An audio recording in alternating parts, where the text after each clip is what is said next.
የእግዚአብሔር ኃይል በእኔ እንዴት ይገለጣል? ትህትናን መለማመድ። አምላክ ሆኖ ሳለ ራሱን ባዶ አድርጎ የባሪያን መልክ ያዘ፣ በመስቀል ሞት እስከ ሲኦል ወረደ፣ ያለ ልክ ከፍ ከፍ አደረገው የሚለው ትህትናው በጣም ጉልህ ነው። የክርስቶስ ኃይል በእኔ እንዲገለጥ ከሰው መጠበቅ። አንዳንዴ በቅናት ሰው ይነሳብሃል። አብሮ የነበርከው ምንም ሳታደርገው ድንገት ይለወጥብሃል። ትላንት ያደነቀ ዛሬ ድንጋይ ሊያነሳብ ይችላል። በዚህ ሰዓት ምን ታደርጋለህ? ከሰው መጠበቅ። የእግዚአብሔር ኃይል የሚገለጠው ስለ መለኮት ጊዜ ሳውቅ ነው። በጀብዱ አይሆንም፣ በሞራል አይሆንም። እንደምታውቁ ለእናንተ ጊዜ ሁሉ ምቹ ነው፣ ለእኔ ግን ጊዜ ገና ነው። እናቴ ሆይ ጊዜ ገና ነው፣ ምን አድርግ ነው የምትይኝ? ኦ አባቶች ሰዓቱ ደርሷልና ልጅህን አክብር። አንዱ የእግዚአብሔር ኃይል እንዲገለጥበት ሞዴል ማንነቱ የኢየሱስ የመለኮትን ሥራ በመለኮት ጊዜ ለመስራት ስለ ዘመናት፣ ስለ ወራት፣ ስለ ጊዜና ስለ ሰዓት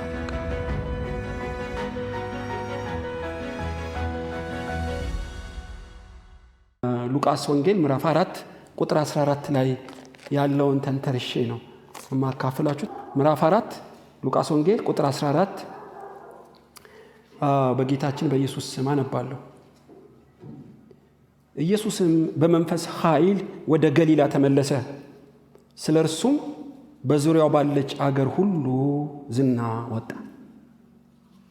እንግዲህ ኢየሱስ ወደ ሮም አልሄደም ታውቃላችሁ፣ ግን ዝናው በዙሪያ ባለ ሁሉ ሀገር ወጣ። በእኔ የኢየሱስ ዝና እንዴት ይወጣል ነው። እንዲያውም ሌላም ቦታ ዝቅ ብላችሁ ብታነቡ ይህንኑ ደግሞታል።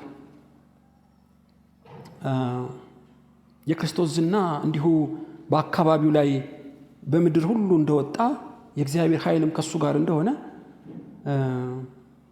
ምዕራፍ 4 ቁጥር 37 ላይ ሉቃስ ደግሞልናል።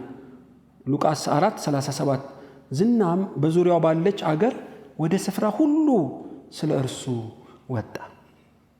እንግዲህ በስጋ ወራት 3 ዓመት ተኩል ሲያገለግል ዝናው በጣም እየጨመረ ነው የመጣው።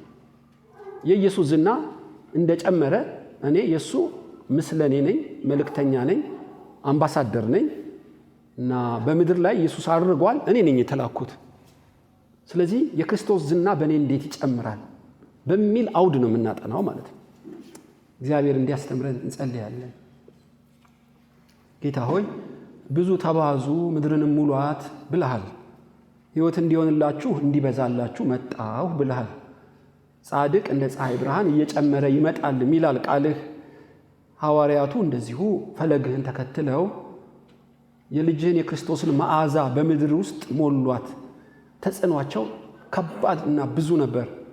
እኛም በመጨረሻው ዘመን እንዴት ፈለግህን እንደምንከተል ያንተ ዝና በእኛ እንዴት እንደሚገለጥ የሕይወት ሽታ ሆነን በተራራ ላይ እንዳለች ከተማ ወንጌልህን ለማሰራጨት ክብርህን ለመግለጥ የምንችልበትን መንገድ ዛሬ አሳየን። እነዚህ ቃልህን ሊማሩ ሥራ ውለው ደከመኝ ሳይሉ ከሰው ሳይሆን ካንተ ለመማር የተሰበሰበው ጉባኤን ስለምታከብር በዚህም ደግሞ አዲስና የቆየ የወይን ጠጅ ጠጥቶ ደስ እንደሚሰኝ ሰው ነፍሳችን በቃል ስለምታረካ ክብር ለአንተ ይሁን። የምንናገረውን የምንሰማውንም እንድንኖርበት ጸጋህን ስጠን።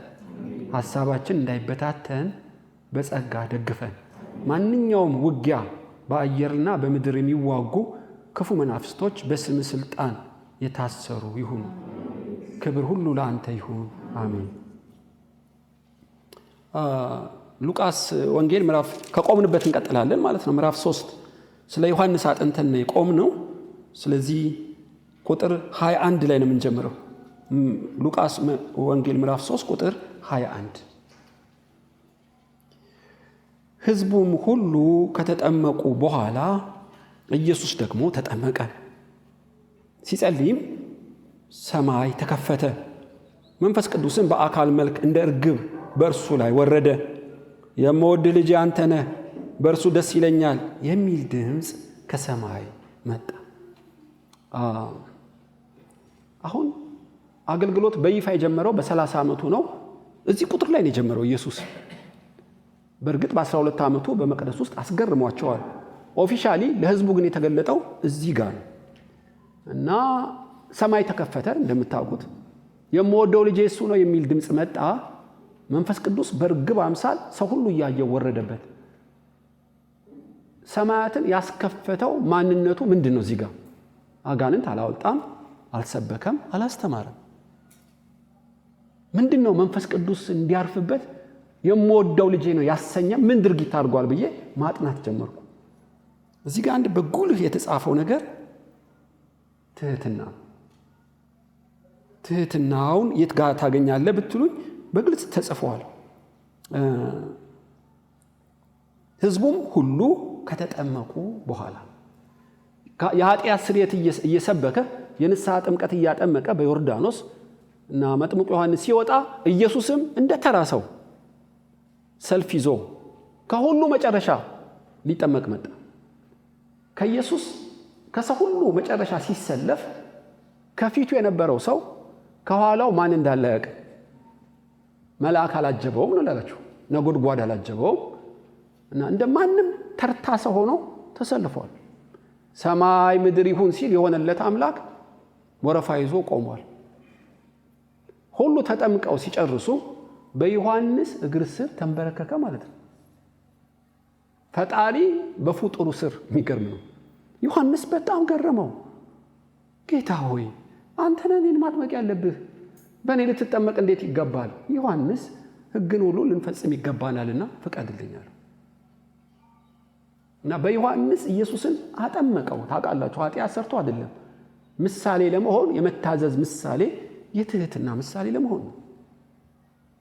ከተጠመቀበት ሲቆም ሰማያት ተከፈቱ።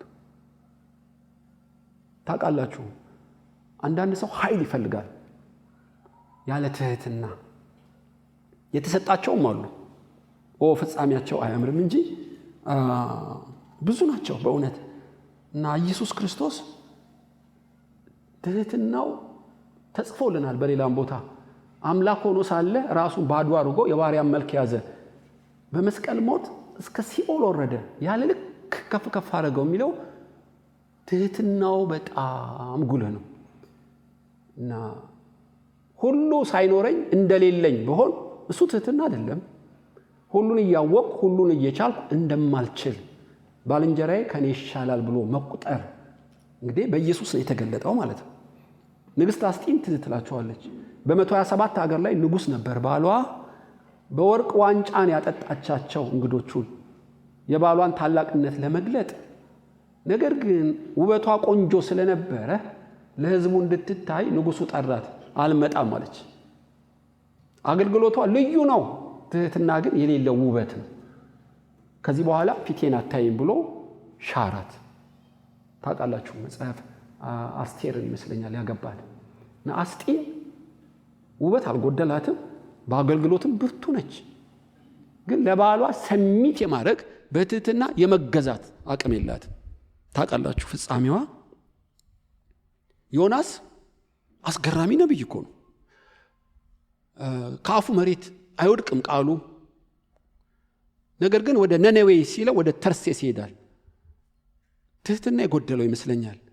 የነነዌ ሰዎች ንስሐ ከገቡ ይቅር ስለሚላቸው እስራኤልን ስለጎዱ ይቅር መባል የላቸውም የሚል ሰው እና ከእልህኝነቱ የተነሳ ታንኳው ስር ነው የተኛው እና የጥፋቱ ምክንያት እኔ ነኝ ጣሉኝ አላቸው። አሳ ነባሪ ሆድ ውስጥ መግባትን መረጠ ከእልሁ ብዛት። ግን ታውቃላችሁ በአሳ ነባሪው ሲታሽ ጥቂት ንስሐ የገባ ይመስላል። ስለቴን ከፍላለሁ ከሲኦል ውስጥ አውጣኛል። አሳ ነባሪውን አዘዘው። በእርግጥ የንስሐ ስብከት ሰበከ። ተራራ ላይም ቁጭ ብሎ የነነዌን ጥፋት ይጠባበቅ ነበር ይላል። አስገራሚ ነው። ኃይል አለው። ቃልን የመተርተር እግዚአብሔርን የመስማት አቅም አለው። በልቡ ስታዩት ግን ትህትና የለውም። እግዚአብሔር አንዲት ፀሐይ ያወጣበት እና ስታቃጥለው የጅብ ጥላ የምትመስል አበቀለለት። እፎይ እንዳለ ደግሞ ትል በልቶ በላት።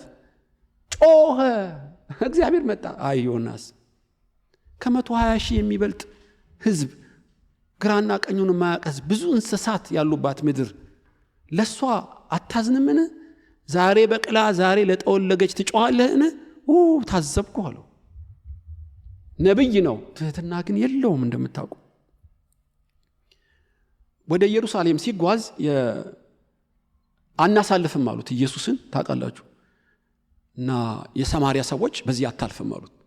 አንደኛ ዲሞክራሲያዊ መብቱ ነው። ጅብ ነው ኢየሱስ እኮ በዘሩ በሰማርያ የማለፍ መብት አለው። እስራኤላዊ ነው። አንደኛ ፈውሷቸዋል። ሳምራዊቱንም ሴት ሌላም ሴት ፈውሷል። ታውቃላችሁ። ወደ ኢየሩሳሌም ለመሄድ ቅርብ ነው። በሳምራውያን በኩል አናሳልፍም አሉት። ሰዎቹ ሳይሆን ሰይጣን የተዋሳቸው ይመስለኛል። እና ሐዋርያቱ ጌታ ሆይ አንድ ነገር ፍቀድልን፣ ኤልያስ ከሰማይ እሳት እንዳወረደ እሳት አውርደን እናቃጥላቸው። ኃይልን የፈለጋችሁት፣ እሳት የማውረድ ኃይልን የፈለጋችሁት ያለ ትህትና ነው። አይሆንም። የሰው ልጅ ሰውን ሊያድን እንጂ ሊያጠፋ አልመጣም። ምን አይነት መንፈስ ነው ይሆነላችሁ? አላሳልፍ ያለህን ሁሉ በእሳት ታወድማለህን? ጴጥሮስ ይሄ ነው የክርስቶስ ልብ? ይሄ ነው ወይ ሚሽነሪ ሐዋርያ? መንፈስ ቅዱስን በሞላና እሳት የማውረድ ኃይል እንደ ኤልያስ ብሰጣችሁ ጠቅላላ ልጨርሷቸው ነው።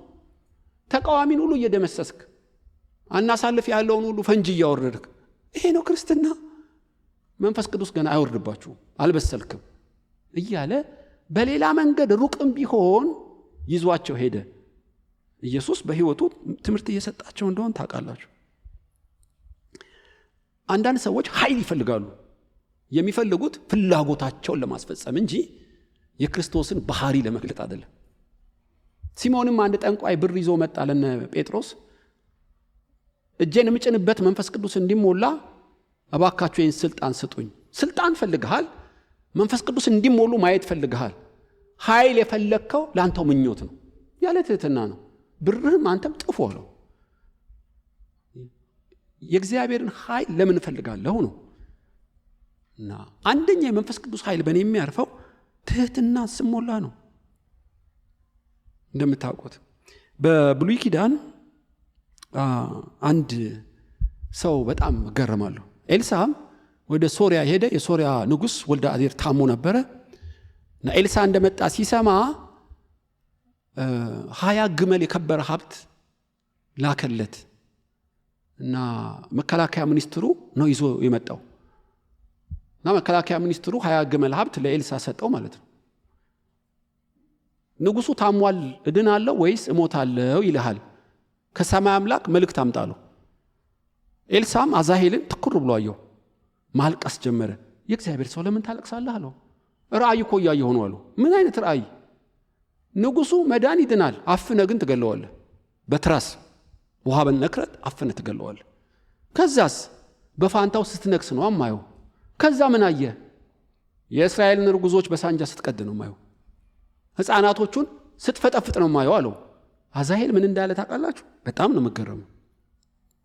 ጌታዬ ሆይ ይህን ሁሉ ለማድረግ እመኝ ነበር፣ ኃይል ከወዴት አመጣለሁ አለው።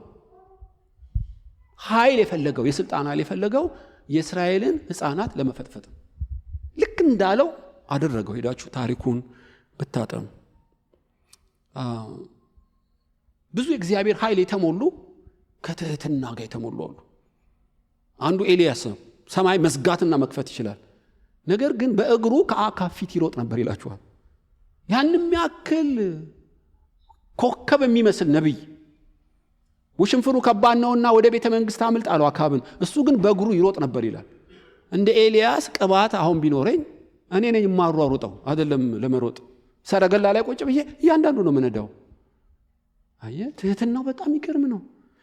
አብርሃም ሄዳችሁ ቅድምም ተነቦ ነበር። በእውነት መልአክ የሚላክለት እግዚአብሔር ጸሎቱን የሚሰማለት በሰማይና በምድር የከበረ ገልበጥ ብላችሁ ስታዩት እንግዶችን ለመቀበል ሩጫው በመቶ ዓመቱ ስግደቱ፣ ትህትናው ከሰዎች አፍ ለአፍ ያወራው እንደ ሙሴ የለም መጽሐፍ ቅዱስ ላይ። ሌላውን በህልምና በራእይ ነው ማወራው። ሙሴን ባሪያዬን ግን አፍ ለአፍ ነው ማወራው የተባለ ሰው ነው። እና መጽሐፉ ግን ከምድር ሁሉ ይልቅ ሙሴ ትሁት ነበር ይላል። ያ ሁሉ ጸጋ የተገለጠለት እንደ አውሮፕላን የእግዚአብሔር መንፈስ ማረፊያው ትሁት ልብ ላይ ነው ማለት ነው። ትዕቢተኞችን ከሩቅ ይቃወማል፣ ለትሁታን ግን ጸጋ ይሰጣል የተባለው በሙሴ ነው የምታዩት። እንደ ጓደኛ ሆኖ አፍ ለአፍ ነው የሚያወራው እኮ። ለምንድን ነው እንደ ማግኔት የሙሴ ህይወት እግዚአብሔርን የሳበው ብትሉ፣ የዘላለም አምላክ ልቡ በጣም ትሁት ነው። በመጽሐፍ ቅዱስ ብዙ አሉ። ይህን ልነግራችሁ እችላለሁ። ትህትና የእግዚአብሔር ኃይል በእኔ እንዴት ይገለጣል? ትህትናን እንደ ልብስ ለመልበስ መለማመድ አለብን በእውነት። እና ብዙ መገለጦች ስለሚያስታብዩ ጸጋን የማይሰጠው እኮ ትዕቢት ስለሚያስቸግረን። ሳጥናኤል 6 ክንፍ ነበረው። በ2 ክንፍ እግሩን ፊቱን እና በ2 ክንፍ እየበረረ ቅዱስ እያለ የእግዚአብሔርን ታቦት የሚጋርድ ነው። እና ሕዝቅኤል ላይ ድምፁ ሲስረቀረቅ የመልኩ ውበት አስገራሚ ነው። ነገር ግን ትዕቢት ተገኘበት። እኔ በልዑል እመሰላለሁ፣ በሰሜን ተራራ እቀመጣለሁ ያለ እኔነት አበዛ። እግዚአብሔር እሳትን ከልቡ አወጣ፣ አፈርና አመድ አድርጎ ጣለው። ንስሐ የሌለው ቅጣት ውስጥ ገባ ማለት ነው። ለምን? ከትህትና ውጪ ስለወጣ ነው። እና አሁን እንደምታዩት ትህትና የኋላ ቀርነት ምልክት ነው። ለሰው መጠቀሚያ የሚያስመስል ነው እና ክብርን የሚያሳጣ ነው። በዚህ ምክንያት አሁን ዘመናዊ ሰው ትህትናን የኋላ ቀር አስተሳሰብ ነው የሚያደርገው እና በምንም አይነት ሊለማመዱ አይፈልግም። ሊጠፉ እንደተቃረቡ እንስሶች የሆነ ነው ትህትና። እና ጎበዝ የሚባለው በልጠ ስትገኝ ነው። የነካህን ልኩን ስታሳየው ነው።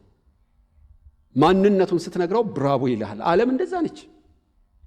በሰማይ ግን የተገላቢጦች ነው። እና አንዱ የእግዚአብሔርን ኃይል በእኛ የክርስቶስ ዝና በእኛ እንዲገለጥ የመንፈስ ቅዱስ ኃይል በእኛ እንዲታወቅ አንዱ ማረፊያው ሜዳው ትሁትና ይባላል። በእውነት ሁለተኛው እዛው ምዕራፍ 3 ላይ ቁጥር 23 ላይ ነው። ኢየሱስም ሊያስተምር ሲጀምር ዕድሜው 30 ዓመት ሆኖት ነበር። 30 ዓመት ለምን? ይሄ መልእክተኛና ሚሽነሪ የሆነው ኢየሱስ ዝናው የጨመረለት ኢየሱስ ለምን በ20 ዓመቱ አያገለግልም? 30 ዓመት ለምን ቆየ? አምላክ ነው። በ13 ዓመቱም አንቀጥቅጧቸዋል ጳጳሳቱን። ነገር ግን የእግዚአብሔር ሥራ በእግዚአብሔር ጊዜ ስለሚሰራ አብ የወሰነለትን ዘመን ሲጠብቅ ነው። የእግዚአብሔር ኃይል የሚገለጠው ስለ መለኮት ጊዜ ሳውቅ ነው። በጀብዱ አይሆንም፣ በሞራል አይሆንም። እንደምታውቁት ለእናንተ ጊዜ ሁሉ ምቹ ነው፣ ለእኔ ግን ጊዜ ገና ነው። እናቴ ሆይ ጊዜ ገና ነው፣ ምን አድርግ ነው የምትይኝ? ኦ አባቶይ ሰዓቱ ደርሷልና ልጅህን አክብረኝ። አንዱ የእግዚአብሔር ኃይል እንዲገለጥበት ሞዴል ማንነቱ የኢየሱስ የመለኮትን ሥራ በመለኮት ጊዜ ለመስራት ስለ ዘመናት፣ ስለ ወራት፣ ስለ ጊዜና ስለ ሰዓታት ያውቃል። ልክ በ30 ዓመቱ ስለ ዘመንና ስለ ጊዜ የማያውቁ ብዙ ናቸው፣ በጣም ብዙ ናቸው። አንዱ ንጉሥ ሳኦል ነው እንደምታውቁት።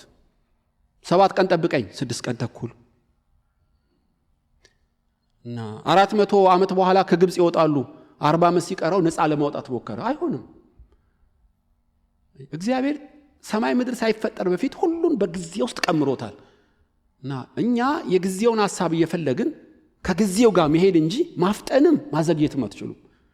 አንዱ የእግዚአብሔር ጉልበትና ኃይል የሚገለጠው ስለ ዘመናት እውቀት ሲኖረን። ጠቢብ ሰው መቼ ምን ማድረግ እንዲገባው ዘመንን ያውቃል። ሰነፎች የጊዜ እውቀት የላቸው። ለመቀመጥ ጊዜ ያለው፣ ለመብላት ጊዜ ያለው፣ ለመጾም ጊዜ ያለው፣ ለማልቀስ ለሁሉ ጊዜ ያለው ሰለሞን። እንዲያውም በብር ሳህን ላይ እንዳለች የወርቅ እንኮይ እንደምታምር በጊዜ የተነገረ ቃል እንዲሁ ያምራል። ጊዜ ውስጥ ውበት አለ ይለናል ንጉሥ ሰለሞን።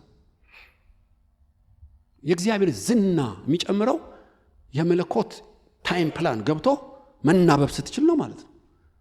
በጣም መወደው ርዕስ ነው በእውነት። እና አስቴር ወደ ንጉሱ ቤት መልከ መልካም ሆነሽ የገባሽው ልንገርሽ ለምንድን ነው አላት።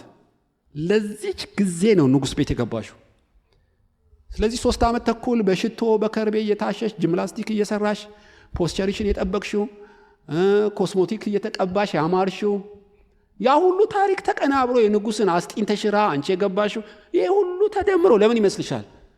ለዚች ጊዜ ነው። ይችን መለኮታዊ ሰዓት ብታሳልፊያት ሲኦል አትገቢም፣ ክብርን ግን አታይም። ጊዜው አሁን ነው። ብሞትም ልሙት 3 ቀን ጸልዩልኝ አለች። የማይፋቅ መጽሐፍ አስቴር የሚባለው ወጣ ማለት ነው። ድርጊቷ እኮ ምናልባት የ30 ደቂቃ ነው። እስከ ምጽአት ግን ማንም ሊፍቀው አይችልም። በመለኮት ጊዜ የሰራው በመለኮት ሰዓት ውስጥ ይኖራል። እና ስለ ዘመናትና ስለ ጊዜ ዕውቀት ያለው ሰው የእግዚአብሔር ኃይል በሱ እንደመገለጡ አይቀርም። አንዳንዴ ከጊዜ እንቀድማለን ወይ እንዘገያለን። መናበብ ስለማንችል የክርስቶስ ዝና ላይወጣ ይችላል። በእኔ የእግዚአብሔር ኃይል ሊዳፈን ይችላል። ስለዚህ አድፍጠህ እንደማንም ሰው ትኖራለህ። አንዳንድ የመለኮት ሰዓቶች አሉ የማይደገሙ፣ ኮምፕሮማይዝ ማታረጋቸው። ካለፉ አለፉ። ውዴ ወይ ክፈችልኝ፣ ታጠቢያለሁ፣ አንሶላ ውስጥ ገብቻለሁ፣ ኧረ እባክሽ ክፈችልኝ፣ ሄደ። ስትከፍት ውዱ አይደለም፣ ሁሌ አንኳኳም። አንዳንድ መለኮታዊ ጉብኝቶች ላይደገሙ ይችላሉ። ተዘጋጅቶ የተጠበቀ አፈፍ ነው። የተኛ ባዶ ጀሪካን ላይ የተኛ ይዘጋበታል። አላውቃችሁም ያላቸው አሉ። ሙሽሮች እኮ ናቸው፣ ድንግሎች ናቸው። 10ም ተመርጠዋል። የጊዜ ዕውቀት ግን የላቸው። ሁሌ መቅዳት፣ ሁሌ ማንኳኳት፣ ሁሌ ጌታዊ ማለት የሚቻል የመሰላቸው ኖ። ለሁሉም ጊዜ አለው። እኔ ጊዜ የሌለው ኢየሱስ የእግዚአብሔር ልጅ ነው ብሎ ማመን ብቻ ይመስለኛል። ሊሞት 1 ደቂቃ ሲቀረው ቢያምን ይድናል። ውጤቱ መራራ ስለሆነ ከጊዜ ውጭ ያደረገው ይህን ነገር። ከሞት በኋላ አይችልም እንጂ በሕይወት እያለ ሁሉ መዳን ይችላል። አገልግሎት ጠቅላላ ከጊዜ ጋር ነው የተገናኘው። እና ኢየሱስ ሲወለድ በጊዜው ነው። ኤፍራታ ውስጥ ማገልገል ሲጀምር በጊዜው ነው። ሲሰቀልስ ወራቱ እንደቀረበ አውቆ ወደ ኢየሩሳሌም ወጣ። እያንዳንዷን በመለኮታዊ ሰዓት ውስጥ ነው ቁጭ አርጓት። ረጅም ዓመት ስለኖርክ ጻድቅ ነህ ተብሎ መክሊት አይበዛም። እግዚአብሔር የሚመዝነው በተሰጠኝ ዘመን ውስጥ የእግዚአብሔርን ሐሳብ አገልግያለሁ ወይ ነው። እንደ ዳዊትም በገዛ ዘመኑ የእግዚአብሔርን ሐሳብ አገልግሎ አንቀላፋ። በእኔ ዘመን መኖር አይችልም፣ በሱ ዘመን መኖር አልችልም። በዳዊት ዘመን የነበረው የእግዚአብሔር ሐሳብና በእኔ ዘመን የነበረው የእግዚአብሔር ሐሳብ ይለያያል። ከኔ የሚጠበቀው የጊዜውን የእግዚአብሔር ሐሳብ አውቄ ያንን መፈጸሜ ነው። ስለዚህ ኢየሱስ 29 ዓመት አድፍጦ ጭጭ 30 ሲሞላው በይፋ ለምን መጽሐፍቴን ስለሚሉ የመጽሐፉን ቃል ለመፈጸም የእግዚአብሔርን ሥራ በእግዚአብሔር ጊዜ ለመፈጸም ነው የመጣው። ቀናቱ ሲደርስ ከሴት የተወለደው ልጁን ወደ ዓለም ላከልን ይላል። ታውቃላችሁ ነቢይቱ ሐና ባለፈው እንዳጠና ነው በ8 ቀኑ ሲገባ የእስራኤልን ቤዛ በ8 ቀኑ አወቀችው። 70 ሰገሎች አወቁት። የእስራኤል ልጆች እስከ ዛሬ ይጠብቁታል። አታምኑ። ደንዝዘዋል ይላል። ሊትራሊ ደንዝዘዋል። ስለዚህ አገልግሎት የሚመዘነው የእግዚአብሔር ኃይልና የእግዚአብሔር ክብር ባንተ መገለጡ ዝግጁ መሆን የሚመዘነው ስለ መለኮት ጊዜ ማወቅ ነው ማለት ነው። ሶስተኛ ልጨምርላችሁ። ምዕራፍ 4 ላይ ገባን። ከሌል ነው ለደይልና ኢየሱስም መንፈስ ቅዱስ ሞልቶበት ከዮርዳኖስ ተመለሰ። በመንፈስም ወደ ምድረ በዳ ተመርቶ 40 ቀን ከዲያብሎስ ተፈተነ። የሰይጣንን አሰራር አለመሳት ነው። ሶስተኛው የክርስቶስ ዝና ባንተ እንዲገለጥ ከተፈለገ መጀመሪያ ሄደው ወደ ምኩራብ አይደለም፣ ወደ ገዛ ዘመዶቹም አይደለም። መጀመሪያ ሄደው ከተጠመቀ በኋላ ተራራ ላይ ነው። ማን ወሰደው? መንፈስ ቅዱስ ነው የወሰደው። ለምን ወሰደው? ከዲያብሎስ ይፈተን ዘንድ ነው። ለምን? ስለዚህ ኃይለኛውን ሳታስር ቤቱን ስለማትበዘብዝ ሚስጥሩ ያለው በከተማ አይደለም። የከተማውን ሕዝብ የያዘው ተራራ ላይ ከአጋንንት ጋር መፋለም ነበረበት። ወገኖች ሆይ ቀንና ሌሊት ጾመ፣ ጸለየ። ስለዚህ 3 ሚሳኤል ተኮሰበት ሰይጣን። አንደኛው ሚሳኤል የሥጋ ፍላጎት ነው። 2 የዓይን አምሮት ነው። 3ኛውስ የነፍስ ትምክህት ነው። የእግዚአብሔር ልጅ ከሆንክ ሙልሙል ዳቦ የሚመስሉትን የበረሃ ድንጋዮች እስኪ እንጀራ አርጋቸው አለው። ልክ ነህ፣ ዳቦው ያምራል፣ ርቦኛል፣ የሥጋ ፍላጎት ተቀስቅሷል። ሆኖም የሰው ልጅ በእንጀራ ብቻ አይኖርም፣ ከእግዚአብሔር አፍ በሚወጣ ቃል ሁሉ እንጂ ተብሎ ተጽፏል አለው። ባጭሩ ቃሉ እንጂ የሥጋ ፍላጎት አይመራኝም ነው መልሱ። 2ኛስ የዓይን አምሮት፣ ከተማውን ሁሉ አሳየው፣ የዓለምን መንግስታት ብትሰግድልኝ እሰጥሃለሁ አለው። ልክ ነው፣ ያሳየኸኝ ውብ ነው፣ ነገር ግን ቃል አለ ለአምላክ ብቻ ስገድ ተብሎ ተጽፏል። ባጭሩ የዓይን አምሮት ሳይሆን ቃሉ ነው የሚመራኝ ነው። የቤተ መቅደሱ ጫፍ ላይ ወስዶ ራሱን ብትጥል መላእክት ይጠብቁሃል አይሰናከሉም ተብሎ ተጽፏልና እስኪ አምላክ ልጅ ከሆንክ ራስን ወርውር የነፍስ ትምክህት ይባላል። ልክ ነው። ራሴን በወረውር መላእክት ያዝሉኛል ተጽፏል። ሆኖም ሌላ ያልጠቀስከው ጥቅስ አለ አምላክን አትፈታተን ተብሎ ተጽፏል። በሌላ አነጋገር የነፍስ ትምክህት አይመራኝም። ሰይጣንም ለጊዜው ከሱ ዞር አለ። በቋሚነት ዞር አይልም፣ ለጊዜው። ታውቃላችሁ ከሶስቱ ውጭ እኮ ፈተና የለውም። የዓይን አምሮት፣ የሥጋ ፍላጎት፣ የነፍስ ትምክህት። ሔዋንም እንዲሁ ነው። አየች የዓይን አምሮት፣ ለመብላት ጓጓች የሥጋ ፍላጎት፣ እንደ እግዚአብሔር ክፉና ደጉን ለማወቅ ፈለገች የነፍስ ትምክህት። ዳዊትም ተነሳ ቤርሳቤን አየ፣ የዓይን አምሮት፣ የሥጋ ፍላጎት። አካን ካባውን አየ፣ ታውቃላችሁ የዓይን አምሮት። ጠቅላላ የሚጥለው በእነዚህ መስኮቶች ውስጥ እየገባ ነው።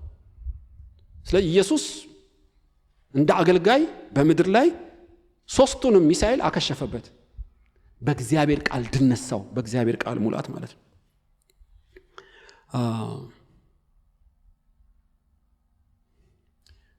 የዓይን አምሮት፣ የሥጋ ፍላጎት፣ የነፍስ ትምክህት።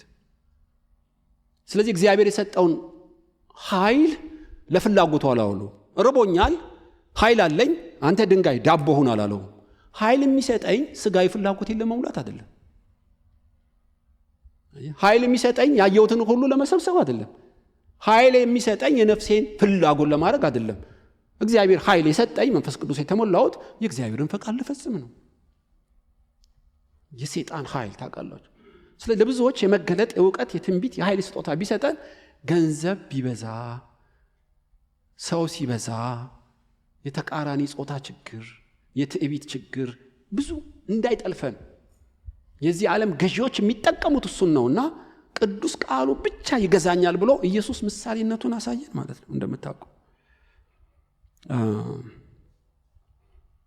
የነፍስ ትምክህት አይመራኝም፣ የሥጋ ፍላጎት አይገዛኝም። ዘዳግም 17 የገለጠለት ይመስለኛል።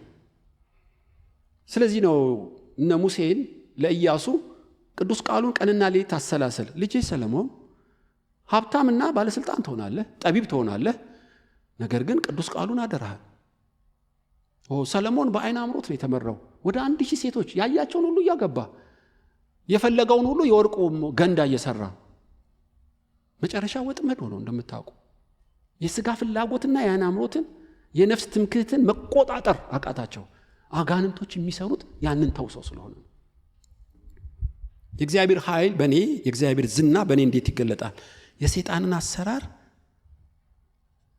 ሳልስት ስቀር ወይም ክፉን መንፈስ በጸሎት መቋቋም ስችል ነው። አንድ ሐሳብ ልጨምርላችሁ በጣም ልቤን የሚነካው። አራተኛ ሰይጣንን በተራራ ላይ ድል ነሳው። ታውቃላችሁ እና በጠራራ ፀሐይ ድል ካረክ በርን ዘግተህ በስውር ያለው ህይወት ተገለጠ ማለት ነው። እና በስውር ካልጸለይክ በአደባባይ አይከፈልህም ለማለት ነው። እና ውጊያችን ከደምና ከሥጋ ጋር አይደለም። አእምሮን እየማረክን ለክርስቶስ ገቢ የምናደርገው ኃይላትን በማሰር ገዢዎችን ሁሉ በጸሎት ዋሬር ሆነን ስንጸልይ ነው። እና ኢየሱስ በተራራ ጸለየ እና በአደባባይ ወደ ከተማ መጣ። ንጉሥ ሰለሞንም ቤተ መቅደሱን ሰራው። በተጠረበ በተወቀረ ድንጋይ ሰራው። የመራጃና የብረት ድምፅ ግን አልተሰማም። ከተጠረበ የመራጃ ድምፅ ለምን አልተሰማም? የጠረበው ተራራ ላይ 80,000 ጠራቢ ነበሩት ይላል። እና ይሄ የጸሎትን ምልከታ ጥላው ያንን የሚያሳይ ይመስለኛል። እና ምንም ድምፅ ሳይሰማ ነው ቤተ መቅደሱ ያለቀው።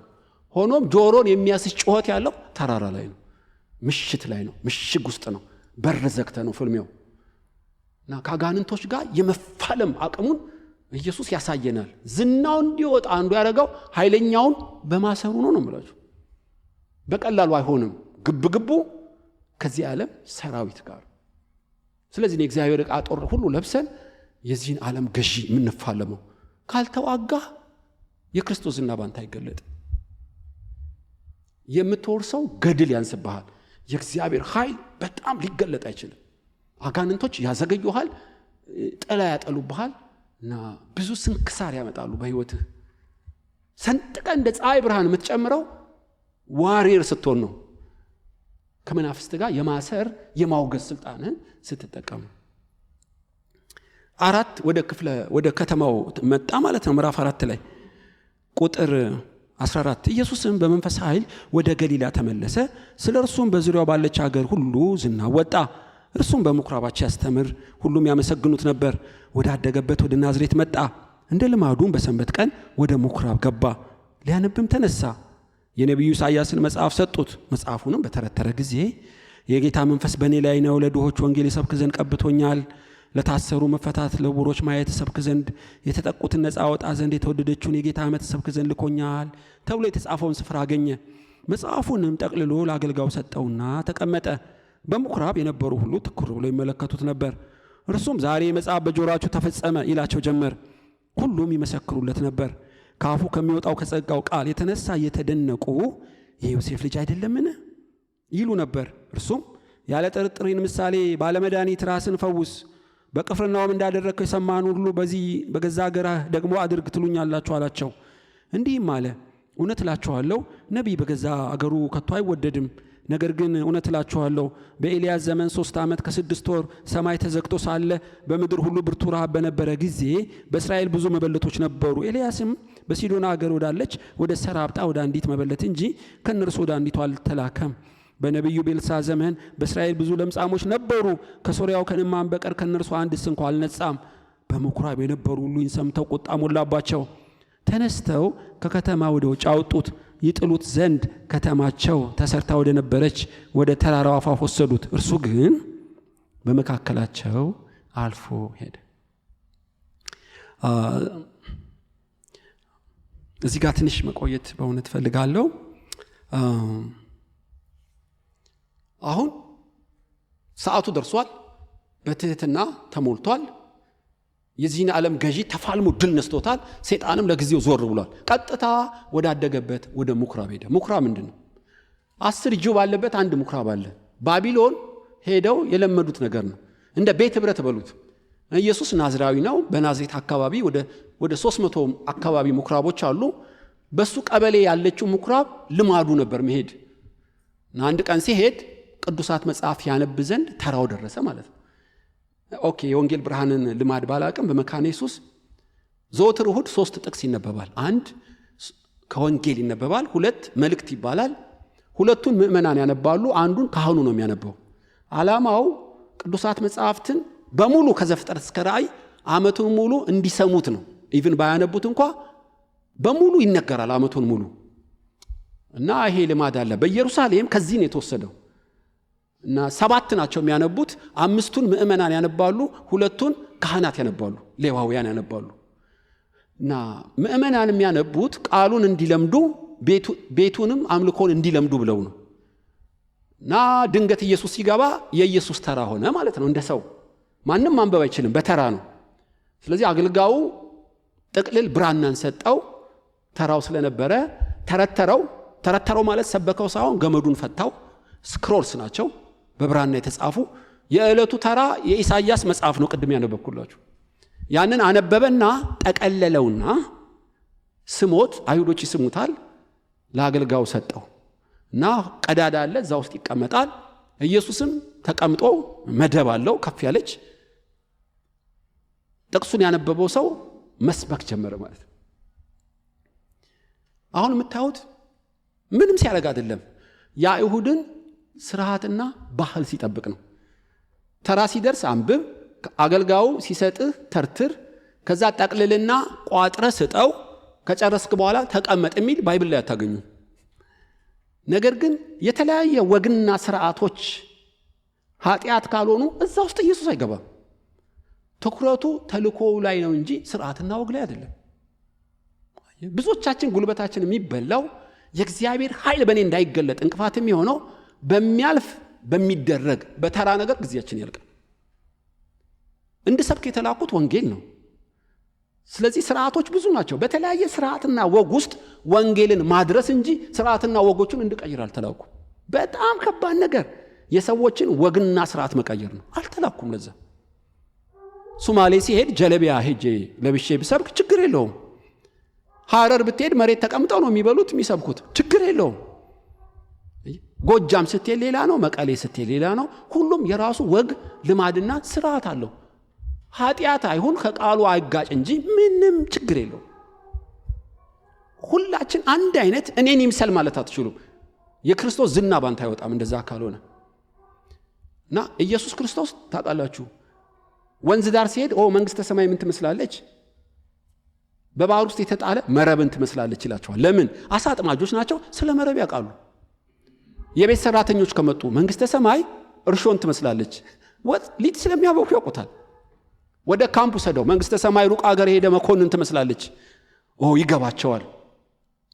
አንዱን ወንጌል በአውዳቸው በባህልና ስርዓታቸው ነው የሚነግራቸው። ጳውሎስን ይሁት ከተማውን ሳይ ብዙ ጣዖታቶች አሉ፣ አንዱ የማይታወቅ ጣዖት ይላል፣ አምላክ ይላል። ሳታውቁ የምታመልኩትን ዛሬ ልግለጥላችሁ። ጣዖትን ተውሶ ስለ ኢየሱስ ይሰብካቸዋል። ያስገርመኛል። እና አይሁድ ምኩራብ ጋር ወሰደው። የአብርሃም ልጆችና እግዚአብሔርን የምትፈሩ እግዚአብሔር አብርሃምን ጠርቶ ዳዊትን ጠርቶ ከዛም ደግሞ የመዳን ቃል ያለውን ኢየሱስን ላከልን። በአውዳቸው ነው የሚነግራቸው። ግሪክ ጋር ሲሄድ ግሪክ ነው፣ ሮም ጋር ሲሄድ ሮም ነው። እባክሽ ውሃ ጠጪኝ፣ በምትጠጣው ውሃ የህይወትን ውሃ ይነግራታል። እና የሰዎች ባህልና ወግ ስርዓቶች ሁሉ እዛ ውስጥ ገብተን የኢየሱስን ወንጌል በሚገባቸው በስርዓታቸው ማስተላለፍ ዝናው እንዲጨምር ያደረገው ከሚያልፍ ስርዓትና ወጋ ግብግብ አይገጥም።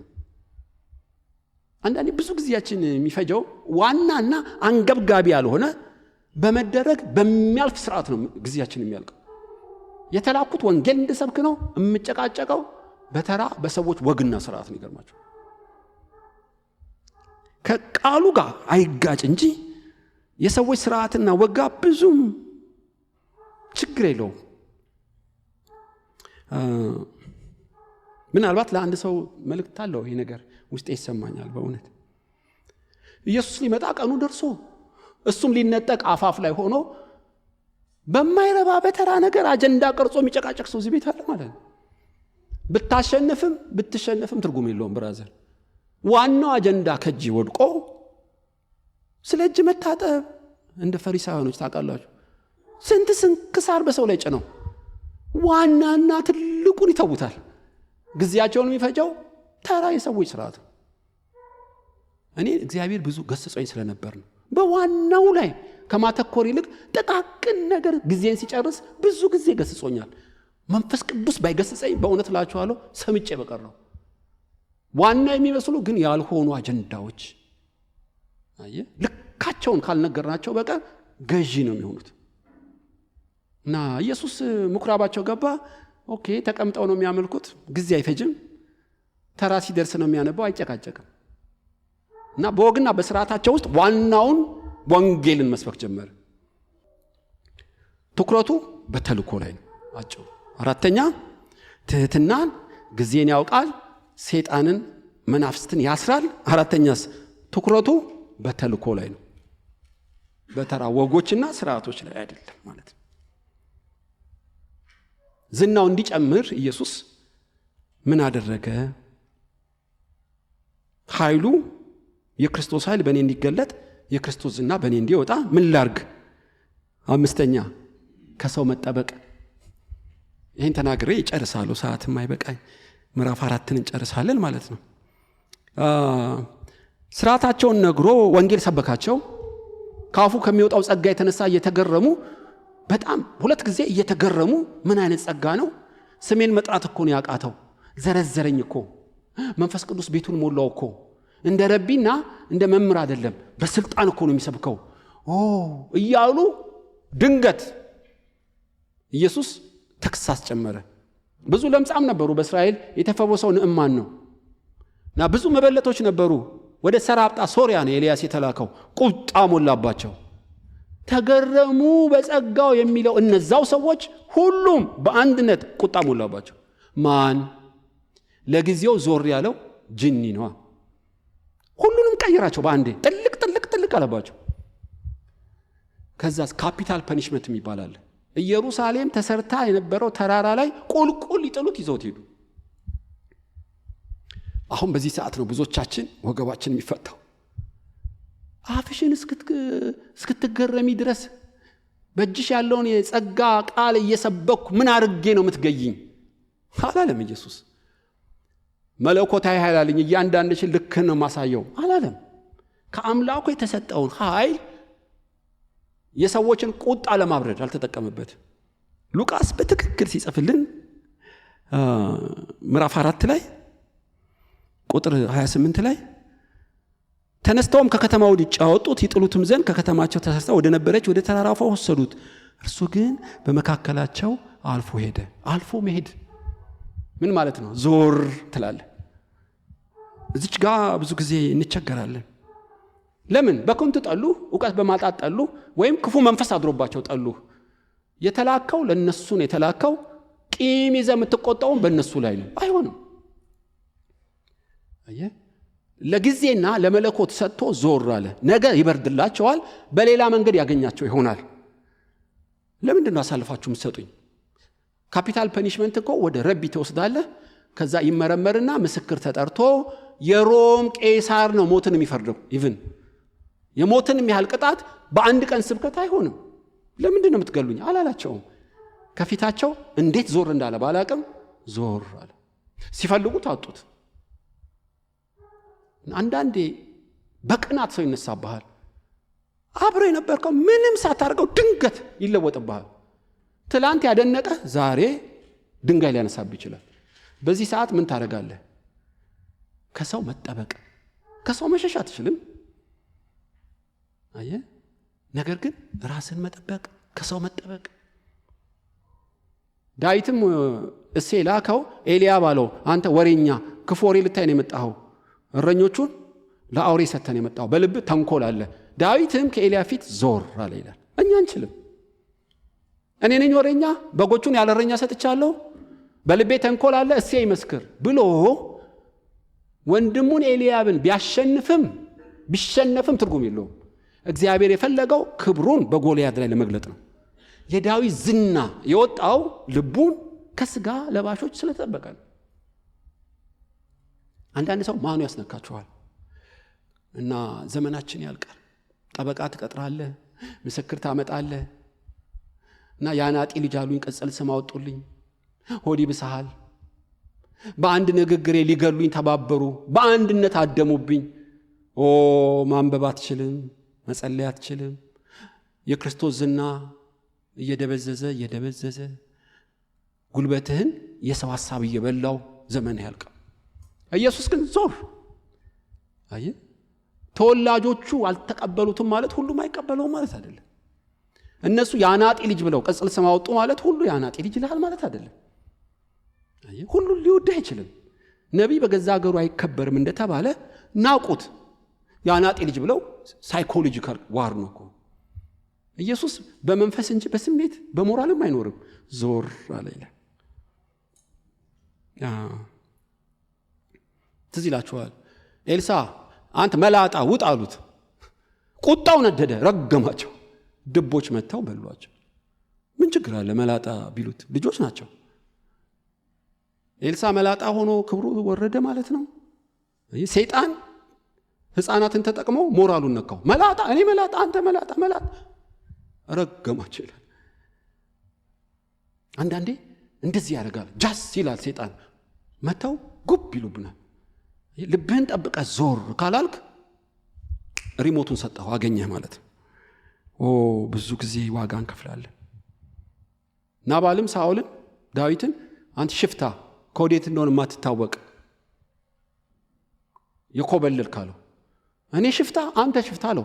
ሰይፍ አምጡልኝ ጠቅላላ እንገላቸዋለን። ኧረ እባክህ ናባል ሽፍታ አለ ማለት አንተ ሽፍታ ነህ። በቅዱስ ቃሉ የተጻፈልህ እኮ ታላቅ ሰው ነህ። ከወገብ ነገስታት ይወጣሉ፣ የታመነ ቤት ይሰራልሃል። ሪሞት ኮንትሮል የሙቀትን የሚቆጣጠረው ናባል ነው። እሱ ባለው ቃል ቡግ ምትል፣ እሱ በሰጠ ምስጋና የምትበርድ ነህ እንዴ? ትክክል አይደለህም ዳዊት። ስለዚህ ልብህን ጠብቅ። ናባልን ብትገላው በደም እኮ ልትጠየቅ ነው። የሰደበ እሱ የመገላቸው ብዙ። እግዚአብሔር እኮ በደም ይጠይቃል። በቀል እግዚአብሔር ነው። አንተ እኮ ልትበቀል ነው። አየህ፣ ዝና እንዳይወጣ ማኖ ሊያስነካ ነው ሴጣን። የሰነፎች ንግግር እንዴት ቁጣን ያንደዋለለችው። ቁጣው ቀዘቀዘ እንደምታውቁት አንደኛ ሳሙኤል 25 ላይ ክፉ ሰዎች ሲነሳብን ከሰው መጠበቅ፣ ልብህን መጠበቅ፣ ለማሳመን መጣር የለብህም። አንዳንዱ ራሱን ይከሳል። አይ በደንብ ስላልሰበኩ ነው፣ ያናጤ ልጅ አሉኝ፣ ምን ይሻለኛል። ራሱን ይከሳል። ምን ባረግ ይቀበሉኛል ብሎ። ትክክል አይደለም። ራስን መክሰስም አይገባም። ሰው ሁሉ እንዲወዱን አይጠበቅም። የመንገዱ ባህሪ አይፈቅድም። እና እነሱንም ማሳመንም የለብህም። ዞር ብለህ ትሄዳለህ። በቃ ለእግዚአብሔርና ለጸጋው አደራ ሰጥተህ ልብህን እየጠበቅ ትሄዳለህ። ሰነፍ ክብር ብትሰጠው ጥበብን አይማር። አንዳንዴ ታውቃላችሁ የቤት ስራ ይሰጠናል። ያናጤ ልጅ አለኝ፣ ያናጤ ልጅ ሴቭ ይሆናል። መላጣ ላይ መላጣ። አየህ ጳውሎስ ብዙ እውቀት እኮ ወደ እብደት አምርቷል። እብድ ነህ አለው። እብድ አለኝ። ጳውሎስ ግን ንጉሥ ሆይ የእብደት ነገር የለብኝም፣ የእውቀት ነገር ነው የምናገረው። እባክህ የምናገረውን ስማኝ። አንተማ በቡኤል ዘቡል ነው አጋንንትን የምታወጣው። አጋንንት ተፍሶብሃል፣ አንተውን አጋንንት ያለብህ አላለም። አጋንንትን ካወጡ መንግስቱ እንዴት ይጸናል? ብራዘር እኔ አጋንንትን በአጋንንት ካወጣው ልጆቻችሁ በማል ያወጡት ነው። በእግዚአብሔር ጣት ማውጣ ከሆነ መንግስተ ሰማይ ቀርባለች ማለት ነው። ገብቶሃል? እኛ እንችላለን። እንኳን ላስተምረው ነው የምላችሁ። አንድ ሳቤ የተባለ ሰው ምናምንቴ እያለ ዳዊትን አፈር እየበተነ በድንጋይ ይመታው ነበር። የደም ሰው ምናምንቴ ያለው ከጎልያድ ይልቅ የጎዳው ያልተገሩ ቃላቶች ናቸው። የፍጥረትን ሩጫ ይቀንሳሉ፣ አእምሮህን ይበታትነዋል ቃል። የብዙዎች ሞራላቸው ተነክቶ ሽባውን የተቀመጡት ባልተገራ ቃል ተተኩሰው ነው። አንደበት እሳት ነው ታውቃላችሁ። ሊሞት ሲል ዳዊት ለሰለሞን በጣም አንጀቴን ያሳረረው አንድ ሰው አለ አለው። ሊሞት ሲል ማን ነው አባዬ አለው። ሳም የሚባል እባክህ አንተ ልጅ ሆነ ተራራ ላይ ረገመኝ። እስከ ዛሬ ሴቭ አድርገዋል እንዲህ አባዬ አልወጣልህ አለኝ አለው። ታምናለች። አንዳንድ ቃላት ከሽጉጥ የበለጠ ኃይል አላቸው። እና ሰይጣን ጠብቆ ስስብልት ላይ በዘርህ ይመጣል፣ በቁመትህ ይመጣል፣ በመልክህ ይመጣል። በአደባባይ የሌለህን የቅጽል ስም ይሰጥሃል። ሴፍ ካረከው አለቀል ጨዋታው። መንፈስ ቅዱስ በአንተ መገለጡን ያቆማል። ለምን ቂም ያዝክ፣ አኮረፍክ፣ ተበሳጨ? እንዴት ይሰራል እግዚአብሔር? ኢየሱስ ግን ዞር። ያናጤ ልጅ ምንም ሉቃስ ጻፈው እንጂ ኢየሱስ አልጻፈው። ለኛ ለትምህርታችን እንዲሆን እንጂ ኢየሱስ ልብ ውስጥ አልከተተውም ነው የምላችሁ። እና ብዙ ነገር ነው ያሉት እኮ ጌታን ከተልኮ አባቱ ከሰጠው ተልኮ ውጪ እንደ ገደል ማሚቶ የሰዎችን ስንፍና ሲደግም አታዩት። ጳውሎስ በፍርድ ቤት ቆሞ ሊቀ ካህኑ ወታደር ልኮ በጥፊ ያስባለው፣ አንተ በኖራ የተረሰን ግድግዳ በሕግ ፍርድ ቤት ተቀምጣ ያለ ሕግ እንድመታ ታዘኝ፣ እግዚአብሔር ይመታሃል። ሊቀ ካህን እኮ ነው አሉት። ሊቀ ካህን ነው፣ የሕዝብን አለቃ አትስደበው ተብሏል። እኔ ግን ይቅርታ አድርግልኛለሁ። ኢየሱስ ግን ያው ሊቀ ካህን በጥፊ ያስመትቶታል። ከተሳሳትኩ መስክር፣ ፊቴን አይተህ ለምን ትመታኛለህ? ዝም። ጳውሎስ ግን ግድግዳ ብሎት ግድግዳ ደገመለት። ተናግሮ አናጋሪዎች አሉ። እና ምንም ራስን ብትጠብቅ ቀስ ብለው ሚሳኤል ይተኩሱልሃል። የጽድቅ የጥሩር ካለበስ ጥልቅ ይላል፣ አለቅ። ከዛ ቆመ። እድሜ ይረዝማል፣ ተጽዕኖ የለም፣ ክብር የለም። ዘመናችንን ይበሉታል። እነዛ ኬዝ ስተዲዎች ይበሉታል። አታው ስለ አቶ ከበደ 1 ወር ስታስብ፣ ስለ ወይዘሮ አልሚቱ 3 ወር ብልን ስትል 60 ዓመት ላይ ቁጭ ብለሃል።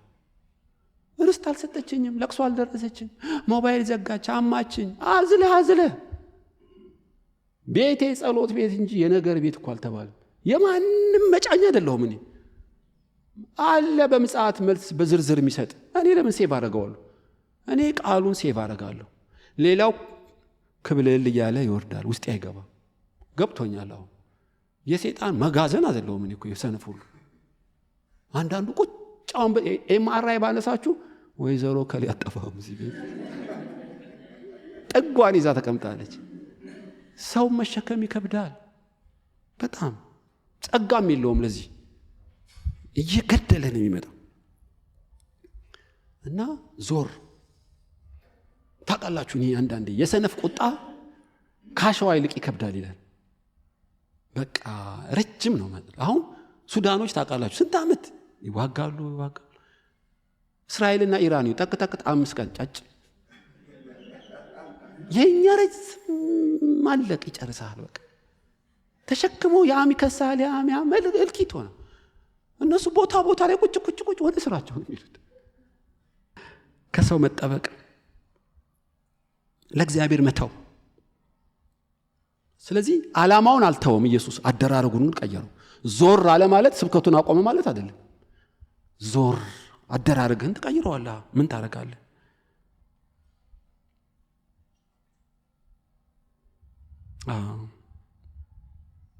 ከክፍሉ ማምለጥ፣ ከሰው መጠበቅ። ሰይጣንን ትገስጸዋለህ፣ ከሰውስ ትጠበቃለህ። ገዳም አትገባም እኮ አንዳንዴ አብሮ የምትኖረው አለ፣ ጎረቤትም አለ፣ የመስሪያ ቤትም አለ፣ አልፎ የምታገኘዋለህ። ልዩ ነው። ልብህን ነው የምትጠብቀው እንጂ አገር በመቀየር አይሆንም። ቤት ብትቀይር እዛም አለ አቶ ከሌ መልኩን ይቀይራል እንጂ የትም መሄድ አትችልም። ዋናው ልብህን መጠበቅ አለቅ።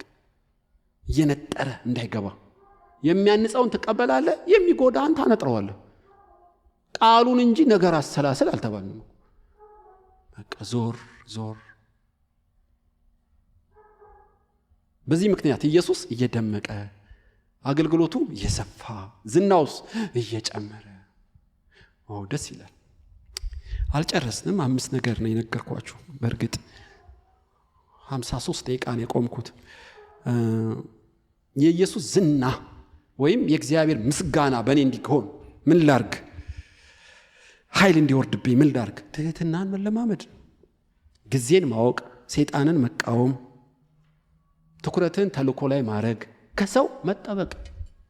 ብዙ ናቸው።